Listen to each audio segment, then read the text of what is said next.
کہ ایک آدمی ہے جو صاحب نصاب ہوتا ہے، وہ قربانی کی نیت سے ایک جانور خریدتا ہے،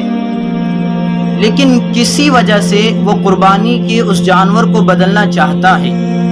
تو ایسی صورت میں اگر وہ انسان صاحب نصاب ہے اور شریعت کی نگاہ میں مالدار ہے، تو اس آدمی کے لیے اس بات کی اجازت ہے کہ وہ قربانی کے اس جانور کو بدل دے اور اس کی جگہ کسی دوسرے جانور کو خرید لے اور پھر اس کی قربانی کر دے۔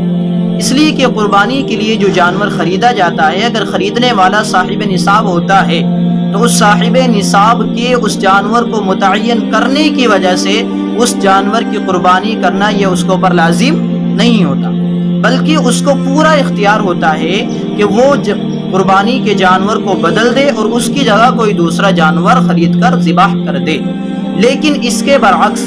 اگر کوئی آدمی صاحب نصاب نہیں ہے اور شریعت کی نگاہ میں وہ مالدار نہیں ہے، وہ اگر قربانی کی نیت سے کوئی جانور خرید لیتا ہے اور وہ اپنی زبان سے اس جانور کو متعین کر دیتا ہے کہ ہاں میں قربانی کے دنوں میں اسی جانور کی قربانی کروں گا، تو اب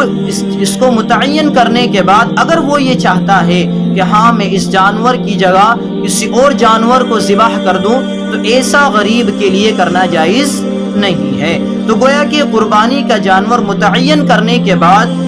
مالدار اس جانور کو بدل کر دوسرے جانور کی قربانی کر سکتا ہے، لیکن اگر کوئی غریب آدمی جو صاحب نصاب نہ ہو، اگر وہ قربانی کے لیے کوئی جانور متعین کر دیتا ہے تو اس جانور کے متعین کرنے کے بعد وہ کسی دوسرے جانور کی قربانی نہیں کر سکتا، اس کے لیے صرف اسی متعین کردہ جانور کی قربانی کرنا لازم ہوتا ہے۔